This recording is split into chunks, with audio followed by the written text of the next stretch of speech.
¿Qué tal? Les habla Jorge Gestoso. Bienvenidos a este programa especial en donde tenemos el honor de tener como invitado al embajador de Venezuela ante las Naciones Unidas, el señor Rafael Ramírez. Señor embajador, muchísimas gracias por estar con nosotros. Gracias, Jorge. El honor es mío estar aquí con Telesur. Muchas gracias. Señor embajador, ¿qué está pasando aquí en la ONU este miércoles? Bueno, este miércoles vamos a tener en las Naciones Unidas una jornada de solidaridad con nuestro país, con Venezuela, y en rechazo a las sanciones y la orden ejecutiva del presidente Obama contra nuestro país. Es un evento muy importante porque las Naciones Unidas, bueno, que es la Asamblea del Mundo, hacen vida política los dos movimientos más numerosos de países a nivel planetario. Estoy refiriéndome al movimiento de no alineados, y que abarca 124 países, y al G77 más China, que abarca 134 países. Estamos hablando de 190 países en el mundo aproximadamente. Sí, y además vamos a tener, por supuesto, las expresiones de los comunicados del CELAC, de la UNASUR, del ALBA, y todo eso, bueno, van a ser leídos los comunicados, van a venir los países, representantes de esos países, embajadores de esos países. Vamos a hacer una jornada extensa en esta tarea de denunciar la agresión de la que es objeto nuestro país, explicar nuestras razones y la solicitud que están haciendo los países del mundo de que el presidente Obama derogue el decreto contra Venezuela. Y en ese sentido ya han tenido, obviamente, el respaldo de países del nivel de potencias, del nivel de China y Rusia. Es decir, ¿importante ese mensaje? Sí, nos parece muy importante porque yo creo que aquí lo que ha sorprendido a todo el mundo es que se haya ejercido una acción unilateral, absolutamente ilegal, como es esta acción de sanciones de los Estados Unidos contra nuestro país, que es un país reconocido a nivel mundial como un país de solidaridad, de hermandad, un país de cooperación. De hecho, recuerda, la última vez que nos vimos acá, estuvimos en la elección de Venezuela al Consejo de Seguridad y sacamos más de 180 votos, lo cual es una cantidad extraordinaria de votos para este tipo de puestos y significa un gran apoyo a nuestro país. Entonces hay una reacción de indignación, de extrañeza, de rechazo a la medida. Todos estos comunicados coinciden en que piden al gobierno del presidente Barack Obama en que, bueno, derogue el decreto que de manera ilegal han emitido y que viola todos los principios de la Carta de las Naciones Unidas y todo lo que esté establecido en el ámbito del derecho internacional. En menos de 2 semanas, Cumbre de las Américas en Panamá, 10 y 11 de abril. ¿Qué escenario anticipa que se va a vivir precisamente frente a esta situación? Bueno, va a ser una oportunidad de que nuestro país insista, y América insista en denunciar y en evidenciar que con esta acción el presidente Barack Obama sigue de espaldas a la región, porque nos parece que los Estados Unidos no terminan de comprender los profundos procesos de transformación política y social que existen en nuestra región. Nuestra región es una zona de paz, es muy importante. Acá en el Consejo de Seguridad nosotros vislumbramos conflictos de todo el planeta, pero en nuestra región hemos logrado crear, y por cierto el presidente Chávez y el presidente Nicolás Maduro han tenido mucho que ver en eso, se ha podido establecer una nueva arquitectura en nuestra política exterior con la creación del ALBA, de Petrocaribe, de la UNASUR y de la CELAC, que blindan a nuestra región de conflictos, y hemos tenido una manera permanente de, por la vía del diálogo, por la vía de dirimir nuestras diferencias de manera pacífica, hemos podido resolver cualquier asunto. El último conflicto, digamos, grave que queda en nuestra región se está allanando con las conversaciones de paz entre la FARC y Colombia, en el cual, por cierto, nuestro país ha tenido un papel estelar de coayudar este proceso, de manera tal que nuestra región es una zona que está libre de esos conflictos, libre de interferencia, y probablemente lo que no entiende los Estados Unidos, el país más poderoso del planeta, es que esa situación ha cambiado, ¿no? Y no podemos y no vamos a aceptar ninguna aproximación como si fuera de vasallaje, ¿no? Como procónsules imperiales que tratan de seguir imponiendo, como lo hicieron durante 100 años, su voluntad y sus decisiones a nuestra región, de manera tal que va a ser, bueno, esperemos, va a ser no hay que perderse esa cumbre, va a ser una oportunidad extraordinaria para que nuestro presidente, jefe de Estado, y en particular nuestro presidente, diga nuestras verdades y diga nuestra, clamor unánime de que el presidente Obama cambie su visión, la administración norteamericana cambie su visión a nuestra región y no siga de espaldas a nuestros pueblos. Precisamente usted mencionaba el presidente Maduro, y el presidente Maduro busca llegar a la Cumbre de las Américas con 10 millones de firmas de respaldo a ese mensaje de que se derogue este decreto ejecutivo. ¿Qué mensaje significa o puede significar eso a nivel internacional y a nivel interno del país? Bueno, eso viene a complementar lo que ha sido expresión de los países, ¿no? Porque tenemos esta cantidad de países que a nivel de gobierno, sus instituciones, han rechazado la medida. Ahora le corresponde a los pueblos, ¿no? Básicamente nuestro pueblo venezolano, la patria Bolívar del comandante Chávez, está movilizado en rechazo a esta medida y ha expresado su posición a través de esta firma. Yo creo que ha sido un proceso extraordinario de movilización y de conciencia de nuestro pueblo, y también se está produciendo en países en el exterior, en otras misiones en el exterior, de manera tal que va a ser un gesto extraordinario que, además de lo que son las posiciones de nuestros gobiernos, se expresen también las posiciones de millones de suramericanos y venezolanos en rechazo a estas sanciones de la administración Obama. Precisamente, usted decía, es una cumbre que no nos la podemos perder. Es el 10 y el 11 de abril. Se sabe que el 8 de abril el presidente Obama está viajando a Jamaica a reunirse con los países del Caribe, y oficialmente el tema que van a tratar es el tema energético. Supuestamente Estados Unidos va a tratar de proyectarle a esos países que ellos les proponen alternativas por el tema energético, y de allí se va a Panamá antes de que empiece la cumbre, y entonces se reúne con el SICA, con el sistema centroamericano, en donde también incluso, por ejemplo, tiene $1.000 millones de ayuda supuestamente por el tema de inmigración.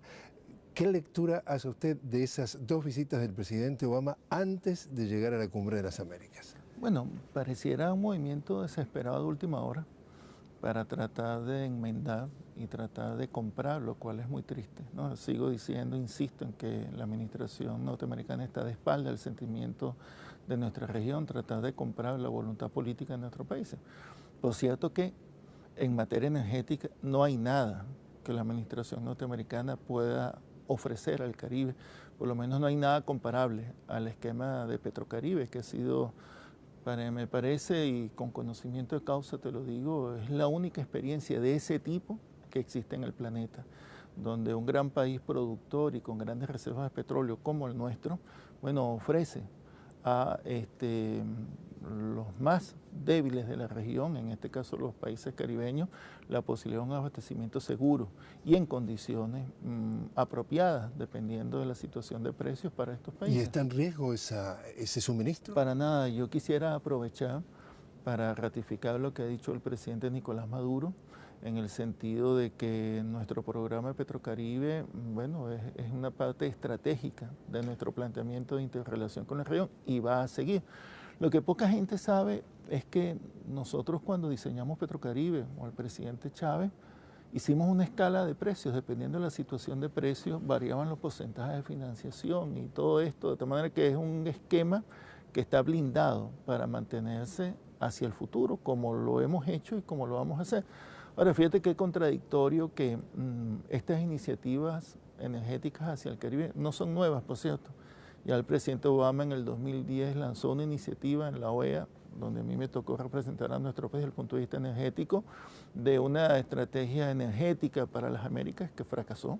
Y después el vicepresidente Biden hizo una reunión con los caribeños. Y recientemente también. Sí, recientemente cosas, pero después el Departamento de Estado, a través de señor Kerry, dice y declara que sería insostenible el Caribe sin la presencia de Petrocaribe. Entonces es un mar de contradicciones que tienen en la administración norteamericana y bueno, nosotros confiamos ampliamente en el alto nivel de conciencia que existe en nuestra región respecto al papel de Venezuela y respecto a lo que significa Venezuela para la región. Venezuela no es cualquier país en la región. No se puede agredir a Venezuela, no se puede desestabilizar a Venezuela sin provocar una profunda desestabilización en toda nuestra región. Quiere decir que, una vez más, no hay riesgo entre los países del Caribe y algunos países centroamericanos de que Petrocaribe deje de abastecerlos o deje de mantener el compromiso que tiene. No hay, y lo ha dicho el presidente Nicolás Maduro públicamente. Se han convocado varias cumbres de Petrocaribe a ese respecto y ha sido nuestra posición. Está diseñado para mantenerse y está diseñado para poderse sostener en el tiempo. Usted ha llegado a este asiento del Consejo Permanente, el Consejo de Seguridad de Naciones Unidas, 5 países que integran el Consejo Permanente. Estamos hablando de Estados Unidos, Francia, el Reino Unido, China y Rusia, 10 países que se alternan entre ellos Venezuela. Primero, ¿cuánto le costó a Venezuela que se aprobaran esos 180 países que estuvieron de acuerdo? Es decir, ¿hubo por allí algún tipo de intento de sabotaje que no llegara? Mira, la última vez que ocupamos un puesto en el Consejo de Seguridad fue hace 25 años. Cuando nos correspondía legítimamente en el año 2006, nuestra iniciativa fue abiertamente boicoteada por la administración norteamericana y no pudo ser en ese momento que nos correspondía. Pienso que ante la realidad de los hechos y la abrumadora apoyo que tuvo nuestra candidatura para esta oportunidad en el Consejo de Seguridad, bueno, no dio tiempo ni dio posibilidades a que la administración norteamericana ni ninguna otra boicoteara nuestra elección. No pudo. Nosotros fuimos un país que contó con el apoyo de todo el GRULAC, que son todos los países de América Latina y del Caribe, y fue un apoyo contundente. Además hicimos una candidatura conjunta con Angola y con Malasia, países progresistas, países de avanzada en el ámbito de los temas regionales, y bueno, fue una candidatura imbatible y aquí estuvimos en esa oportunidad, en esa elección que fue histórica y bueno, y ahora ocupamos ese puesto con un alto sentido de nuestra gran responsabilidad. Y tiene 2 años.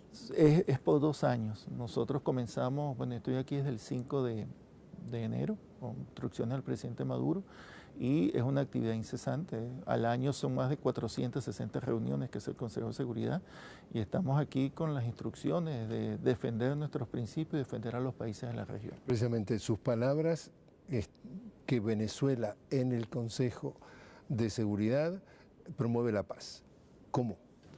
Bueno, mira, en el Consejo de Seguridad ha habido una práctica lamentable en algunos casos de imponer salida de fuerza o de imponer intervenciones en situaciones que son creadas muchas veces por los propios países que están dentro del Consejo de Seguridad.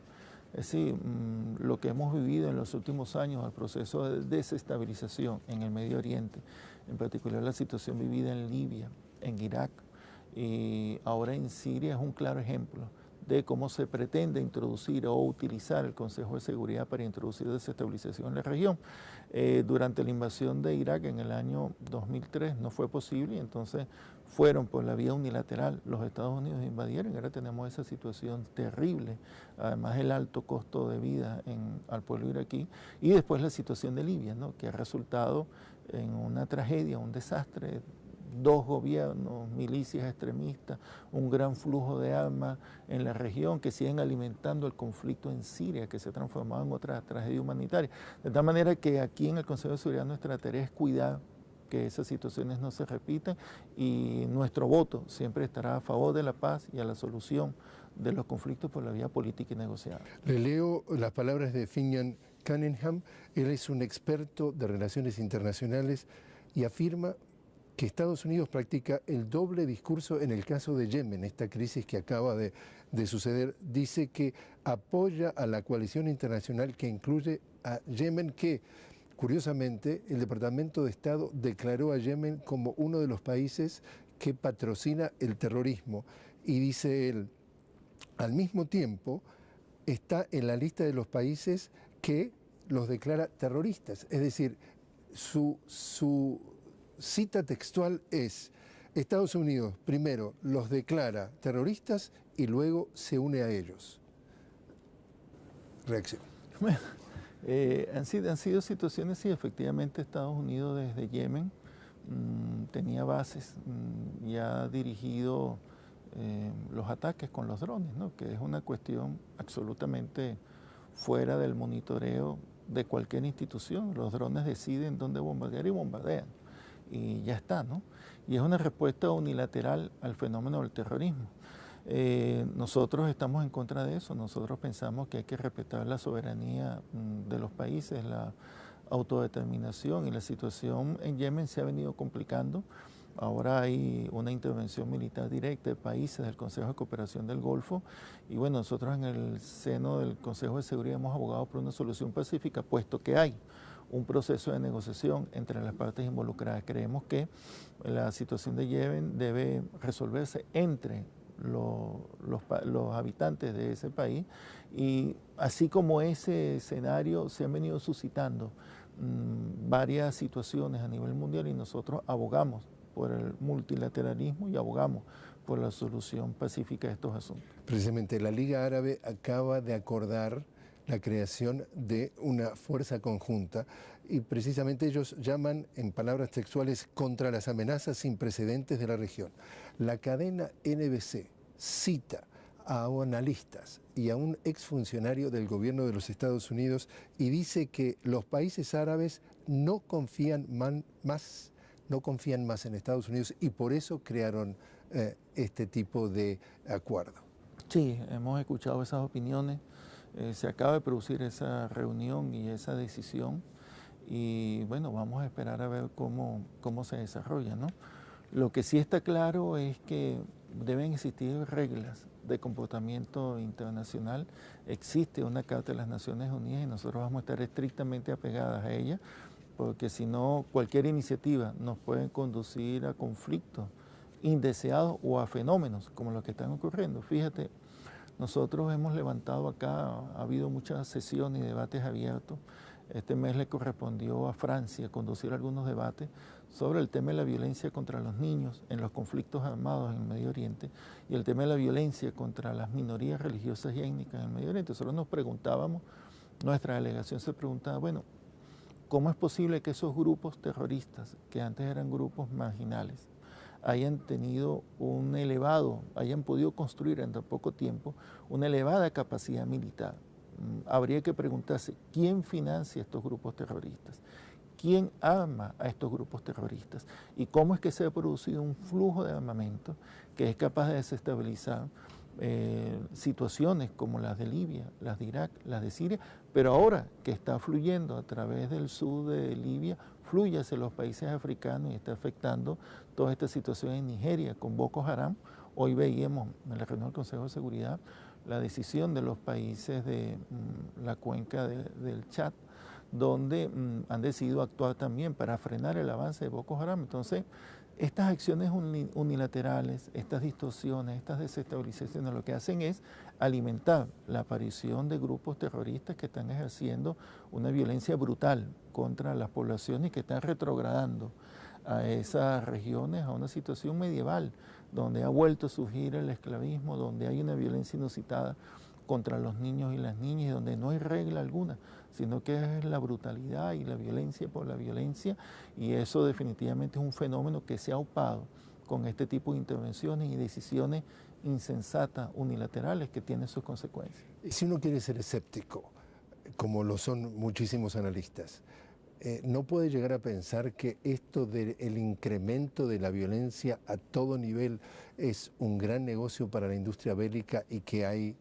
quienes se están beneficiando grandemente de este tipo de panorama a nivel global. Sin lugar a dudas es un gran negocio para la industria de la muerte, ¿no?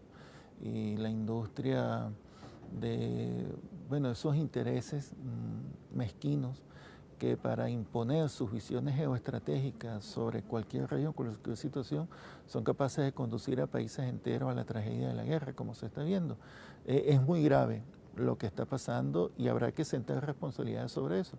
Nosotros acá también tuvimos un debate sobre el tema de Palestina, ¿no? No podemos olvidar que Palestina es una de las situaciones más aberrantes que existen en el Medio Oriente.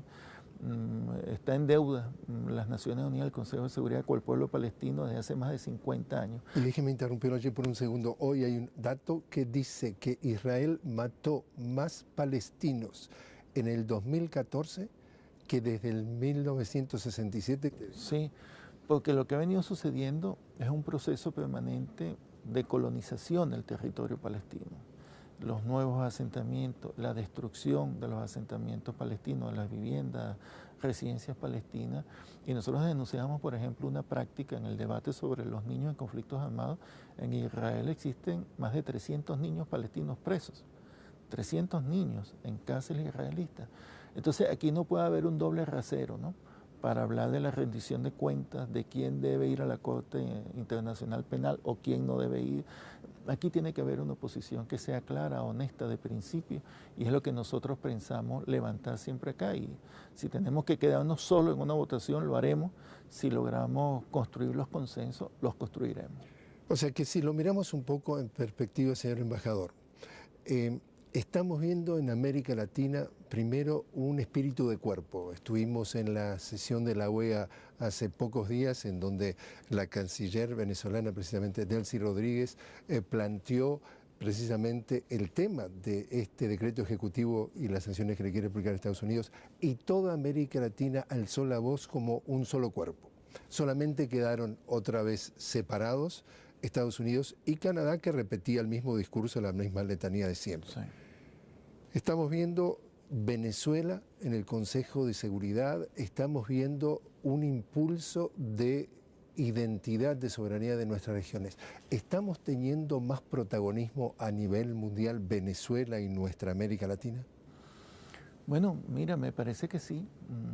Por cierto que el discurso de nuestra canciller estuvo excelente en la OEA y rebatió los pocos argumentos que tenían Estados Unidos y Canadá de manera brillante. Y me parece que sí, que una de nuestras mayores fortalezas como región y como país es nuestra política exterior, construida por el presidente Chávez. El presidente Maduro fue canciller durante 6 años del presidente Chávez, y creo que es una fortaleza y es parte del legado del comandante Chávez, que ha creado un espacio seguro para nuestra región, donde definitivamente en un mundo que está batido por tantos conflictos, a veces tanta falta de esperanza, tanta falta de posibilidades, de visiones hacia el futuro, nuestra región luce como una perspectiva de futuro muy importante. Ahí Venezuela tiene un gran papel que ha jugado y seguirá jugando en mucho tiempo.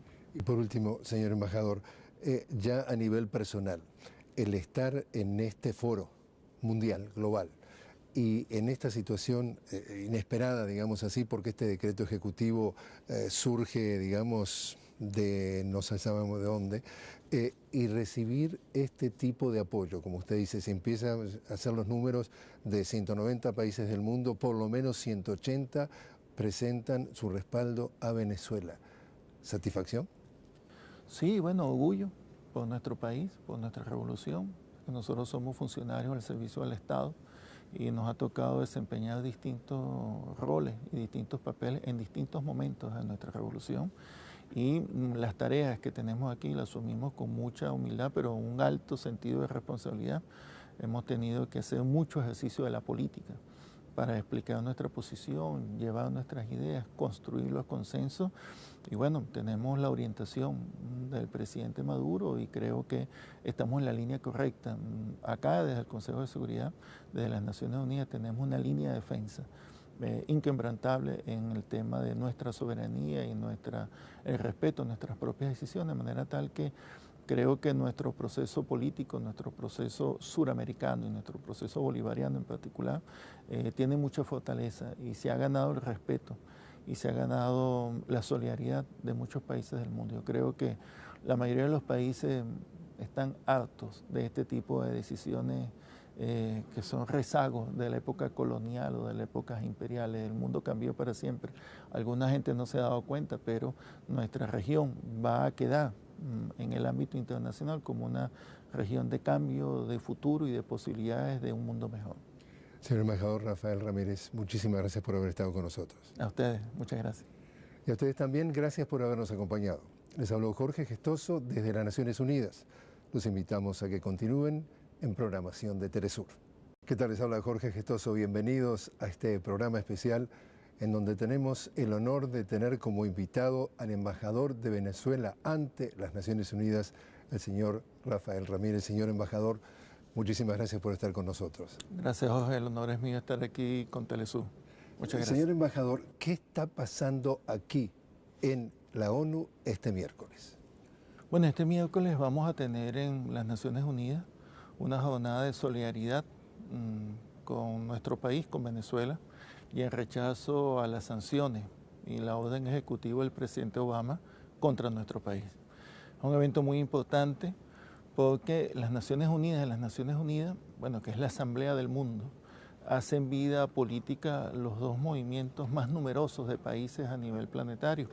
Estoy refiriéndome al movimiento de no alineados, y que abarca 124 países, y al G77 más China, que abarca 134 países. Estamos hablando de 190 países en el mundo aproximadamente. Sí, y además vamos a tener, por supuesto, las expresiones de los comunicados del CELAC, de la UNASUR, del ALBA, y todo eso, bueno, van a ser leídos los comunicados, van a venir los países, representantes de esos países, embajadores de esos países.